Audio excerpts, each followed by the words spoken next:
Hey, it's Mr. Scoppa here with a update on March 23rd. Yes, it is a very rare Thursday update, and that's because today, Thursday, is really like the Friday for the kids because of the fact that tomorrow is a professional development day for the district. So the kiddos are off, so don't forget that. Don't bring them to school tomorrow because there won't be teachers in the classrooms for them. We've got meetings all over the place, and I believe we're at the high school all day anyways. So with that, a couple things. One, today is the progress report day. Coming home with everybody is those nice little manila folders, spot for you to sign. You get to keep the stuff that's on the inside.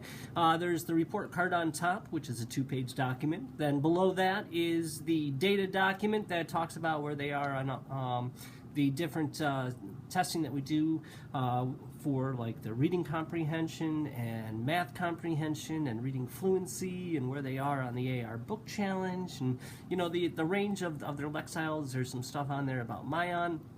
So these are some things, and then there's a letter from Mrs. Libator on the back sheet, so that's all in there. A couple things. One, if there's some comments in there about math fluency, these kids have got to get those multiplication and division facts down. That is so important to get those down. So really kind of push those. If they don't have math homework, please have them run multiplication flashcards, division flashcards, pop on extramath.org, pop on IXL and do the multiplication and division sections in 3rd and 4th grade.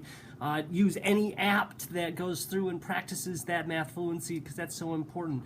We really need to get that fluency down because as I keep telling the kids, it's going to circle back around. We're going to be doing some multiplying and dividing of much larger numbers very soon, and so we got to make sure that we're working on that right now. We're adding and subtracting large numbers, which means that the multiplying and dividing of large numbers comes up as well. And then it's also those fluency facts are going to be so important for working with decimals and fractions and converting between the two and things like that. And it's something that plays all the way out through 5th grade and beyond. So now is the beginning of the 3rd trimester. It's the time of year when I really start to push the kids because with being a former 6th grade teacher and being a former 5th grade teacher, I'm really aware of the skills that they need and when they need it.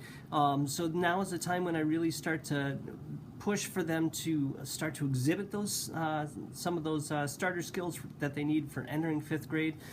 So they might say, oh, Mr. Scoppa is really talking to us a lot about this. Yeah, because I want them to be prepared. I'd much rather kids go into 5th grade and the teachers go, oh, you came from Mr. Scoppa's class.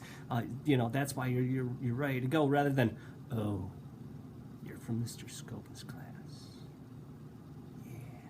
No, I don't want any of that, so that's why I'm always trying to make sure that they're prepared. And I really honestly have a very unique skill set with that, with teaching, the range of grades from 4 through 6 across the different years. So don't forget to remind the kids that they got to keep reading 20 minutes a night. That's so important. That pushes their reading comprehension and their fluency. We're still working on Wordly Wise. We've got the schedule with that each time. Remember that next week, it is next Wednesday, Tuesday, Wednesday, Thursday, I believe it is.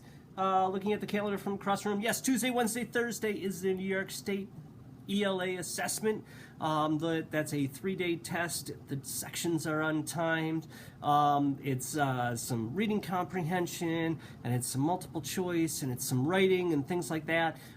So that's coming up, and so that is going to change our schedule a little bit on Tuesday, Wednesday, Thursday.